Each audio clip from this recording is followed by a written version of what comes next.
Dear friends,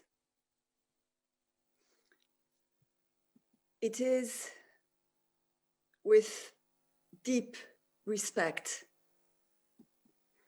that we honor today those young women and men who paid with their lives their call for freedom and justice during the November 2019 uprisings. Nothing is more painful than to witness their assassination in front of our eyes without us being able to come to their rescue.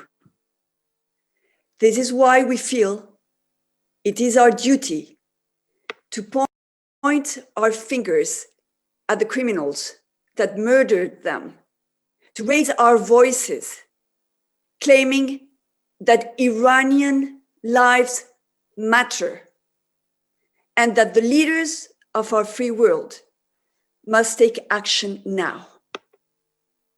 This means understanding that what's happening in Iran has consequences in our daily lives. In particular, the religious terrorism that strikes our streets is financed by Iran, as it has been proven on and on through numerous judicial trials, the latest being the one to be held in Antwerp at the end of this month. Yes, we are reminded that the Iranian terrorist diplomat, the one facing trial for the foiled Paris bomb plot, aimed to kill many of us on June 2018, has warned that if he is convicted there in Belgium, there will be retaliatory terrorist attacks on European interests in different parts of the world. Any inaction of the European countries to this direct threat would be absolutely unacceptable. But let's not forget also that the social classes who are thought in the West to be the legitimizing bedrock support of the Iranian regime were precisely the ones chanting in the streets against Khamenei and Rouhani as they were being killed by the regime's suppressive forces. Miriam Rajavi has shown us their faces. We are talking of 1,500 protesters shot in the streets, 4,000 wounded and tortured, 12,000 arrested. This barbaric and brute force was denounced by the UN Commissioner for Human Rights, Mrs. Michelle Bachelet, the former Chilean president, a survivor of Pinochet's dictatorship, who knows precisely what she's talking about. But denouncing is not enough anymore. We need Europe as the Union and each European leader to take an immediate and exemplifying stand. First, by avoiding selling weapons to the Iranians' mullahs, weapons that will be used to kill innocent people in Iran. But second and foremost, by not reconducting any nuclear deal with Iran that would lift economic sanctions and give oxygen and even perhaps the nuclear bomb to this insane, bloodthirsty killing machine.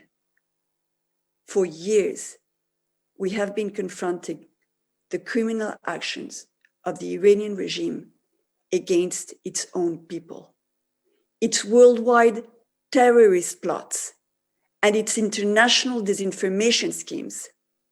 We know them, and we have unveiled their wickedness. Still, Iranians do not have access to what we do. The Iranian authoritarian regime controls filters, and shuts down all internet access to information to all Iranians in order to keep them in the dark. In spite of the efforts of the mullah's regime, the light has filtered through every crack, and young people are branding the banners of the MEK while burning Khamenei's portraits.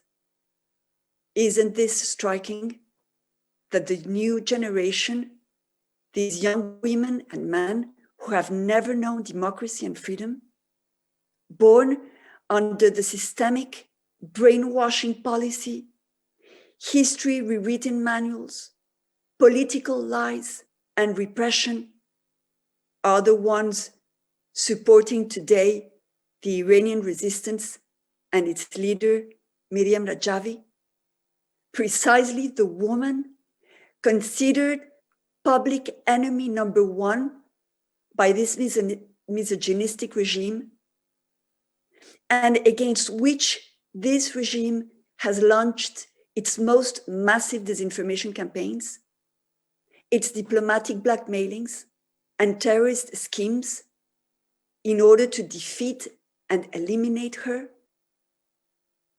Yes, it is because in November 2019, they were defending her ideas, her 10-point democratic restoration plan, and the hope she embodies towards justice and freedom, that these young people were killed in the streets by the regime's culprits, that they were arrested and executed by the Revolutionary Guards, that they were forcibly disappeared and buried in anonymous mass graves. Today, we're honoring the dead, but we are also honoring the living. This immense network of MEK activists across the country, operating from the underground in the most incredible life-risking situations. The MEK has shown the resistance deep roots in Iran. Young girls and young men are joining the resistance units to fight for their rights. They should be entitled to defend their ideas by casting their votes, not by risking their lives. That is why Iranians are fighting for a regime change, not for petty reforms. Down with the oppressor, be it the Shah or the supreme leader, they chant. Yes, Iranians want a republic, not a monarchy, not a theocracy. They want free and fair elections. And when the whole world has been following by the minute the outcome of the American elections, we are all reminded of the sacred value of voting, while we admire the strength and commitment of democratic institutions. That's the democracy Iranians are entitled to. That's the democracy Miriam Rajavi is fighting for, knowing that differences can be resolved through the enlightened will of the people, not through the blind violence of guns. The MEK has shown it has the national leadership and the international support to make Iran's transition to democracy. There are no more excuses to any conciliatory policy on Iran. We all have to work together to make sure that our diplomats and leaders understand that it's in the sake of our own interests to recognize the rights of the Iranian people to resist and seek democracy. In this very polarized world, this is not an ideological stand of European liberals or of conservatives, of American Democrats or of Republicans, of worldwide left or of right-wing partisans. We are all bound together in this quest for justice and for freedom. No more appeasement deals with Iranian criminals. And we have the best closing argument: a transitional government with Mrs. Rajavi. In remembrance of those who died in November 2019, we have no time to lose. To the Iranian resistance, we stand by you as you do your part in Iran, and we do ours outside Iran. Each minute is a life that can be saved. Thank you very much.